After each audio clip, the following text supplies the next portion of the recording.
Varanasi film Rajamouli ఫిల్మోగ్రఫీలో biggest project అని మనందరికీ తెలుసు. అలాగే సూపర్ స్టార్ మహేష్ బాబు ఫిల్మోగ్రఫీలో కూడా వారణాసి ఫిల్ము బిగ్గెస్ట్ ప్రాజెక్ట్ అవ్వబోతోందని కూడా మనందరికీ తెలుసు. అంతేకాకుండా వారణాసి ఫిల్ము గ్లోబల్ లెవెల్లో 120 కంట్రీస్లో రిలీజ్ చేస్తున్నాడు రాజమౌళి. చాలా పెద్ద లెవెల్లో ప్లాన్ చేస్తున్నాడు అనే విషయం కూడా మనందరికీ తెలుసు. కానీ రీసెంట్గా ఒక న్యూ అప్డేట్ వచ్చింది, అది కూడా వారణాసి ఫిల్మ్ నుంచి. 50 లాంగ్వేజెస్లో, 1 కాదు 2 కాదు 10 కాదు 20 కూడా కాదు, 50 లాంగ్వేజెస్లో డబ్బింగ్ చెప్పిస్తున్నాడు అంట ఆర్టిస్టులు అందరితోటి రాజమౌళి.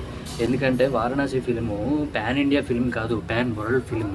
సో తను ఏ ఒక్క విషయంలోనూ కూడా ఛాన్స్ తీసుకోదలుచుకోవట్లేదు. సో అందుకనే 50 లాంగ్వేజెస్లో ప్రతి యాక్టర్ని, మహేష్ బాబు, ప్రియాంక చోప్రా, పృథ్వీరాజు, అలాగే వాళ్ళతో పాటు ఇంక ఏ యాక్టర్స్ అయితే యాక్ట్ చేస్తున్నారో వాళ్ళందరితోనూ 50 లాంగ్వేజెస్లో డబ్బింగ్ తీసుకోబోతున్నాడు.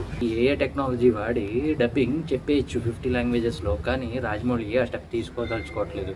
రియలిస్టిక్గానే ఎక్కువ ఇంపార్టెన్స్ ఇస్తాడు, రియలిస్టిక్కే రాజమౌళి. అందుకే కదా జక్కన్న అంటాం. సో 50 లాంగ్వేజెస్లోనూ అందరితోనూ మహేష్ బాబుతో కూడా డబ్బింగ్ చేపించబోతున్నాడు. సో ఇది చాలా బిగ్గెస్ట్ అప్డేట్ అనే చెప్పాలి వారణాసి ఫిల్మ్ నుంచి.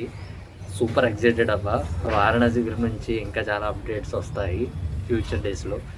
ఈగలు వెయిటింగ్. ఇది విని మీకేమనిపించింది? మీ ఒపీనియన్స్ని కింద కామెంట్ సెక్షన్లో కామెంట్ చేయండి. జై బాబు.